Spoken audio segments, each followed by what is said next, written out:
Hi, everyone. I'm Carlota Pico from the Content Mix, and I'm excited to be here with Joe Lemmens, who is a Coingaming Group's global social media manager and has over 4 years of experience in marketing.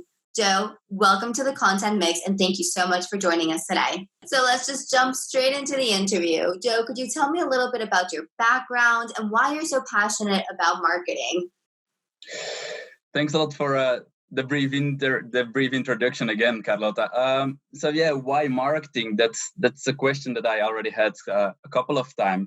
So it all started at my first job, which was at a startup in the Netherlands. I was doing sales and marketing over there for that startup, and at that moment, I felt, well, that marketing part that's more something for me, and I immediately felt something different as well, and that was that I actually studied for sports management, and in my first job, there was nothing sports related. And I really felt that was something that was burning. So when I got my second job at Unibet, I became social media manager for the Belgian market over there. And I felt that was really something that was better for me and that suited me better.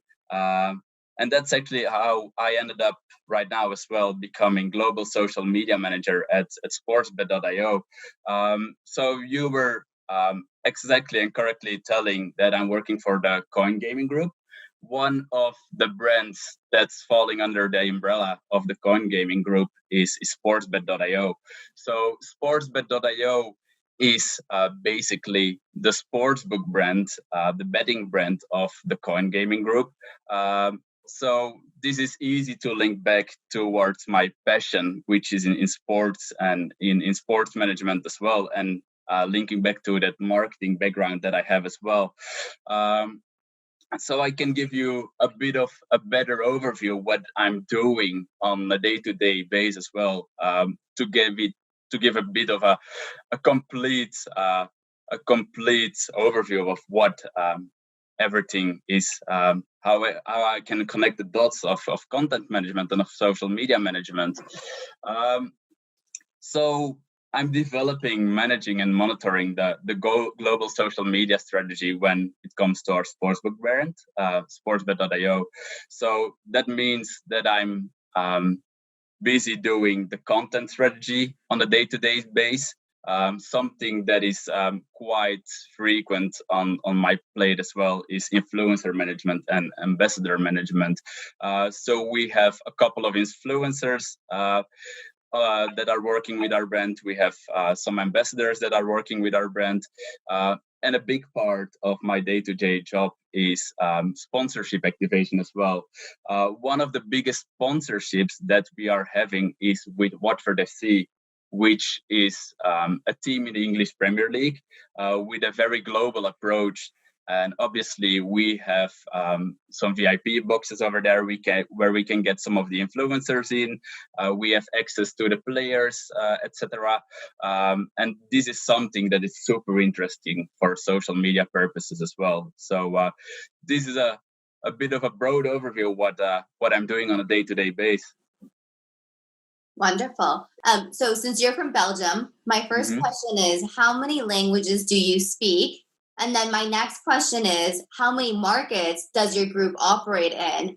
And is it necessary to speak all the languages that your group operates in, or do you outsource those content needs to other agencies? How do you tailor your marketing strategy according to markets? Do you do everything alone? Well, obviously, having a global strategy, it's very hard to speak all the languages of all the countries that we are actually touching. Personally, I speak 3 languages quite fluent, which is Dutch, which is my mother tongue, English, which became my second language as well, and French is something that I speak quite fluent as well. I'm educating myself in Spanish right now as well, so we can try to continue in Spanish, but it will be a bit too early for that one. And I can understand a fair bit of German. With sportsbet.io, we have, however, a global approach, but I wouldn't say that we are cherry picking some of the countries. another audience that we're targeting is actually people in the crypto industry. So sportsbet.io is a sports book that's accepting cryptocurrency as one of the main currencies. So we found and we figured out that our USP is actually in these crypto industries and the people that are more tech savvy. So we are focusing on these guys, and we're pushing quite hard on people in the crypto industry right now as well. So the way that we are trying to execute that as good as possible is by partnering up with some of the industry leaders in the crypto industry. Some of the influencers that we are getting for our brands are in that industry as well. And for example, a good way and how we manage to get a lot of respect in the crypto industry is by putting the Bitcoin logo on the sleeve of Watford FC. So in the Premier League, you actually have two big spots on the shirt where you can put your brand. So we agreed to have our brand on the front of shirt over here with Watford FC, and then our CEO had an excellent idea to put the Bitcoin logo over here on the sleeve of the Watford shirt as well. And in the beginning, when the team launched that they would have the Bitcoin logo on their sleeve, there was a lot of questions in the crypto community. Why would Bitcoin put themselves on the sleeve of a Premier League? Because Bitcoin is not something that's managed by a company or something like that. It's like if you would have a euro symbol on the sleeve. And there was a lot of speculation who can actually be that crazy to pay a big amount of money to put the Bitcoin logo on the sleeve of a Premier League deal. And then a lot of people and the community, they figured out that we were accepting sports bets in cryptocurrency as well. And they managed to make the link between sports bet and the Bitcoin logo on the sleeve themselves. And there was so much appreciation, and we managed to make so much deals on the back of that launch, on the back of the launch of the Bitcoin sleeve in the crypto industry. And a lot of people in that industry, they're still very thankful for us for that one. Obviously, one of the main purposes for us, but for the community as well, is to push further mass adoption towards cryptocurrencies and towards Bitcoin. It's good for us because the more people that are into cryptocurrency, the more likely they are to eventually have a bet and eventually have some fun on our website as well. And obviously, the more adoption there is in the crypto industry world as well, the higher the price of Bitcoin will be. And it will be quite profitable, not only for the community, but for us as well. So it was a win-win situation by having that Bitcoin on the sleeve. Well, it sounds like you are completely disrupting the sports gambling industry, because traditionally sports gambling has always been in currency, in cash, and in transfers and euros and dollars, and name the type of coin that you'd like. But to actually be trading and be gambling in Bitcoin is quite quite a differentiator. How hard is it to market your product to different countries? Because each country has its own legislation when it comes to online gambling. So that must be a huge challenge for you in social media in terms of how you communicate with your audience. That's correct. And that's something that's always said to us. Once you can do marketing into betting, you probably can do marketing in every single industry, because we have a lot of legislations that we need to take into consideration. So especially in the UK market, because of the sponsorship that we are having over there, we need to make sure that we are definitely targeting people that are over 25. We can't use people that are looking under 25 in any of our marketing communications that we are pushing out. So these are some things that we definitely should take into consideration. On a bit more country specific level, we are in a stage of development right now as well. So we still need to set up a lot of things. But a thing that we already see right now is when it comes to countries, that some of the countries, especially countries where people are not that good in English in general, I'm thinking of a Japan, I'm thinking of a Brazil. We will need, and we do have for some markets already, some country specific pages that are purely focused on the audiences we have over there, because working on a global level is not as easy as it seems. A lot of different countries, they engage with your content in a different way. The people, they want to see different sports, they want to see a lot of content pushed in a different way. So we try to cater for a couple of our key markets in a very specific way. Okay. Are you also going to follow the same strategy when it comes to your influencers and ambassadors? Are you going to be looking for local influencers, local ambassadors that can attract the local audience that you're trying to move towards your platform?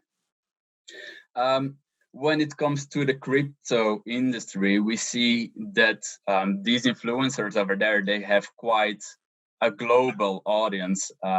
It's obviously a bit depending on where they're based. But we see that they attract a bit more of a global audiences.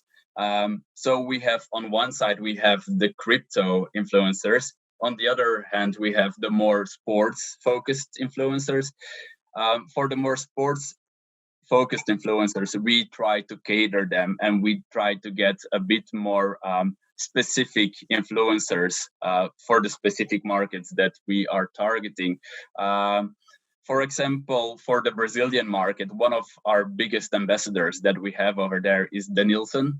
Denilson is a player that used to play for the Brazilian national team a couple of, well, it's already tens of years ago right now, but he used to be a big star in Brazil. And we know that he got such a big influence in Brazil that we just need to set him up for the Brazilian market and let him work his magic over there. Okay. The next part of the interview will be structured into 3 parts. We'll be talking about social media, we'll be talking about content marketing, and then we'll also be looking at localization and translation. We have touched upon all 3 topics already, but I want to dive further into each one of the sections to understand better your strategy and also your future goals. So let's start off with social media, just because that's your specialty. The Coingaming group currently has around 400 followers on Facebook, 240 on Instagram, and over 3,600 on LinkedIn. Do you target different audiences per channel? It looks like LinkedIn is working particularly well, and I'd like to understand the reason behind that. So I should give big kudos to our PR team when it comes to the Coingaming group socials, because they are fully managed by them. And obviously, all of these channels, they serve different purposes when it comes to what they're actually meant to do.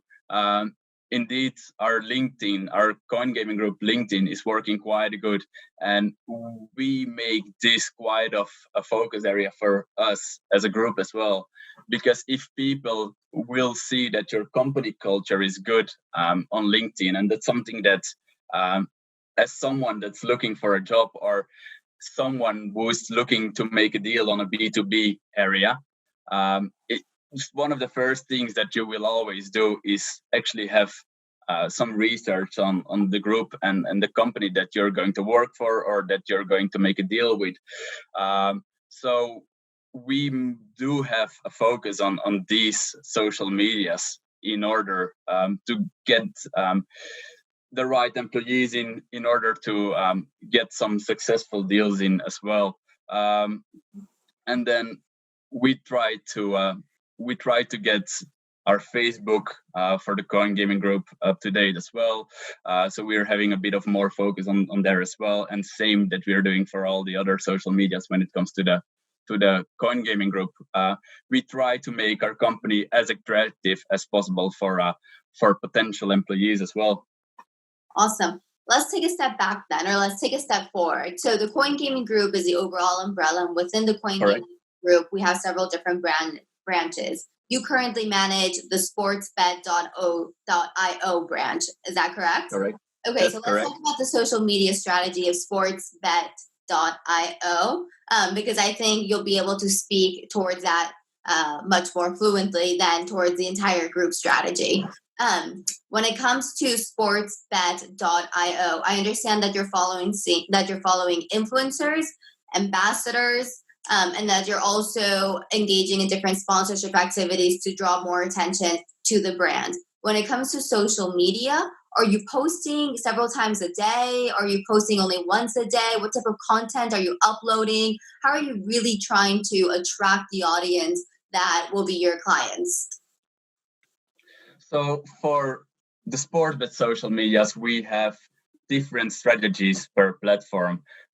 Something that we found out is that on Twitter we have a very crypto related following base. So these are people that are more into cryptocurrencies, that are really focused on these more financial things, and they're a bit more into betting as well.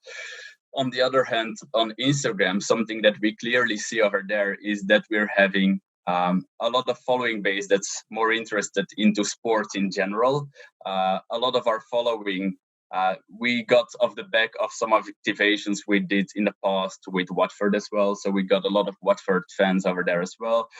We got a lot of fans that came on the back of some of the partnerships and some of the things we did with Mia Khalifa as well, which managed, which we had as an ambassador for some time as well. So we are really focusing on these two social media platforms, and because we know that on Twitter content is really a bit more swift and is a bit more fast paced, we try to cater a lot of the content that we have on Twitter as well, which is a bit more betting related, which is a bit more financial related, which is a bit more about Bitcoin and crypto in general, because we know that our audience over there is more likely to engage with that specific content. So that's something that I really feel that you should always do, is get a good understanding of which of your audiences is on which platform, and which should be your focus platform for which audience. On Twitter, we try to post on average two times a day, I would say. On Instagram, we try to go a bit for more graphic content, and we try to limit the amount of posts we have on Instagram and focus them a bit more. I want to talk about blogging, because blogging also seems to be one of your content marketing strategies. I've been on your website. I've seen that when it comes to blogging, sportsbet.io does have an active blog that's only in English. Why is that? We do have blogs in other languages as well, but it's depending on your geolocation, obviously, and depending on the language that you select in our site. So why do we have a blog, and what's crucial and what's the main reason behind having this blog is obviously to get some relevant content for the specific countries that we are targeting as well. So we have a blog in Portuguese for the Brazilian audience. We have a blog in Japanese as well. We have a blog in English, as you correctly pointed out. So having a lot of relevant sports-related info is very crucial if you want to get some customers in as well. And a big part behind having these blogs on our website as well is to get our rating on SEO, to get that rating up as well, because we try to use a lot of tag words over there as well. That's pushing Sportbet up when it comes to SEO. Okay. Well, since I am in Spain, I understand that that's the reason that I'm seeing your blog only in English. I have gone on the website though as well, and I haven't seen other languages being offered. I'm not sure that if that's because of the settings that I have on my browser. But regardless, I want to still focus on the content that you're uploading to your blog. Are you regularly uploading content per week, 2 times a week? And are you translating that content into several different languages? Or are you adapting the content? For example, you said Portuguese to the Brazilian market. But would you also, is that a translation from original content that was written in English, for example? we are moving into the translation and localization part of our interview with this question. Okay, so it depends on the article. Some of the articles that we write are very market specific. For example, something that you can see is that in Japan, for example, they are watching a lot of different sports than we are right here in Europe. When it comes, for example, to football, we will write the main article in English, and then we will translate this article into all the relevant countries where people watch football as well. When we will have a sport which is, for example, very country specific, we will write the base article in the country where it's catered for. And depending if it would be a bit relevant for other countries as well, we might be able to translate it back to English, or we might be able to translate it back to another language. But depending on what the key focus area of an article is, that's how we decide on in which language we will actually write the original content. That seems like a lot of work and a lot of time. How do you manage all your time? So I must be honest, it's not me who's writing these articles, and we have a team who is focused and who is consistent of a lot of different nationalities and people who are focusing on a specific language, who are focusing on a specific sport. And we have really content writers who are dedicated to, for example, one language, or who are dedicated to one sport, because as you probably have seen as well, we have quite a lot of content when it comes to blogs on our website as well. So it's impossible to have all this content managed by one person. That's why I was saying, tell me your secret, because I find it quite an achievement if you were able to manage all the languages, all the content, social media networks, absolutely everything. Be like, wow. No. I'm not there yet. I'm trying to work on it, but I'm not there yet. No, we have a very good dedicated team on that one who's writing a lot of articles. So very, very thankful for them to have them writing all these articles as well. Yeah. On the same topic, because although we are talking about translation and localization, that topic crosses over to content marketing, crosses over to social media. When it comes to social media, do you have one page, one sportsbet.io page per market that you're interested in operating in, or that you're already operating in? Or do you have one page for the entire branch of the Coingaming group? It's all depending on the brand, because all of our brands, they have different focus areas and they have different target areas. I can give you a bit more a bit deeper insights into the Sportsbet social media channels that we have set up right now.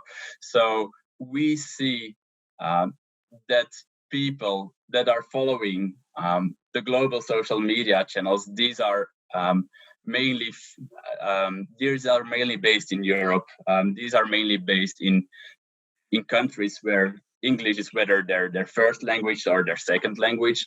Mm-hmm. For some of our other targets areas, for example, Brazil, we have some separate social media pages set up over there as well. So we have a Brazilian team focusing on these social media pages as well.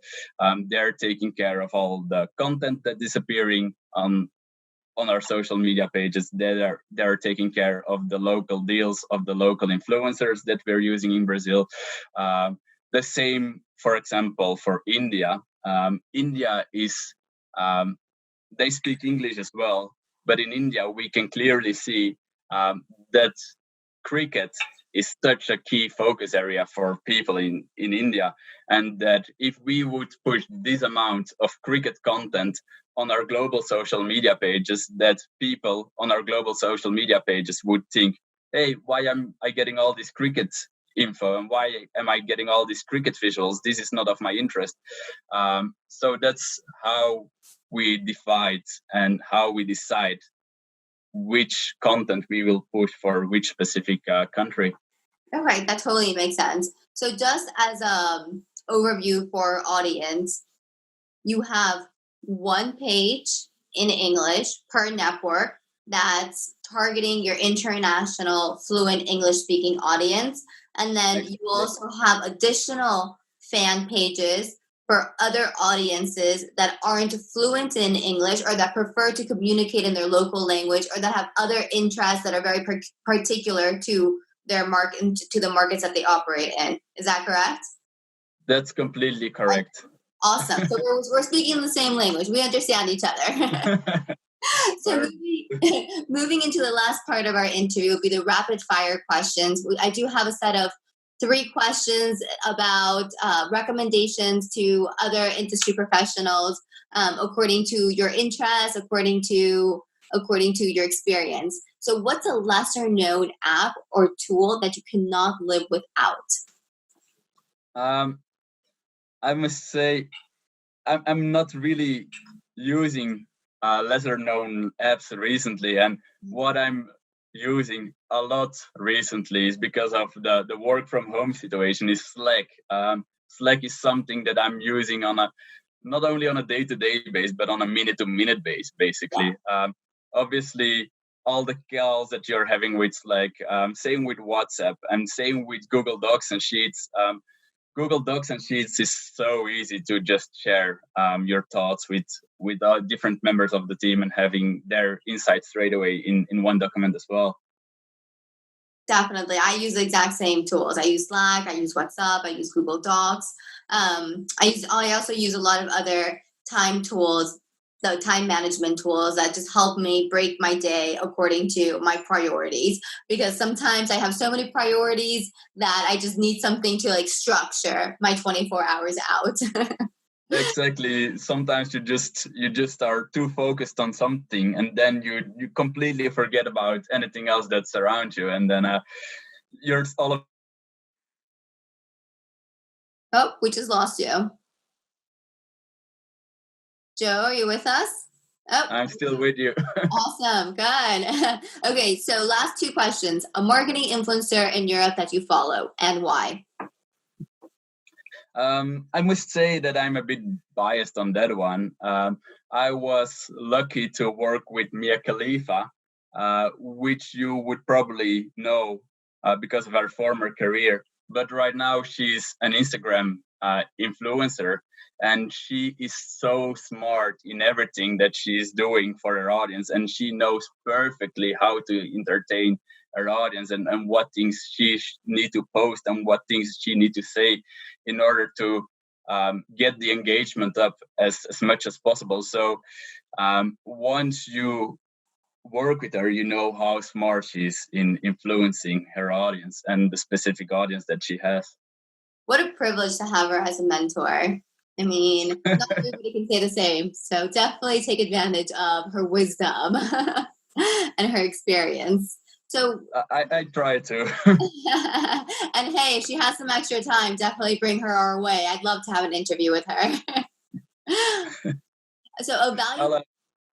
Sorry. Go ahead. A valuable European industry group, association, or event. So I already told you that my passion is in the sports industry, and that's why I'm getting a lot of information from Sports Business, which is an industry group as well. I use it a lot for my own personal career growth and to stay up to date with the latest developments that are happening in sports, which kind of activations that some sports related companies are doing, which influencers they all sign up, which deals they sign. And it's just a great way to keep up to date with new products, new activations, and new brands that are being launched that we can engage with as well. Awesome. Well, that's a wrap. And those are fabulous tips to not only jump upon, because I'm going to take you up on some of those tips as well. Once I'm done with this interview, I'll have to see how my networking capabilities can get me to Miss Khalifa. And then also, I'll have to check out the industry event that you kindly suggested as well, because although sports isn't my playing field, I do love sports on a personal level. I am a Real Madrid fan. So I oftentimes follow soccer, football by European vocabulary. Not sure if that's a good thing, but let's let's talk about that later. We'll have a conversation about that, Joe, off the record.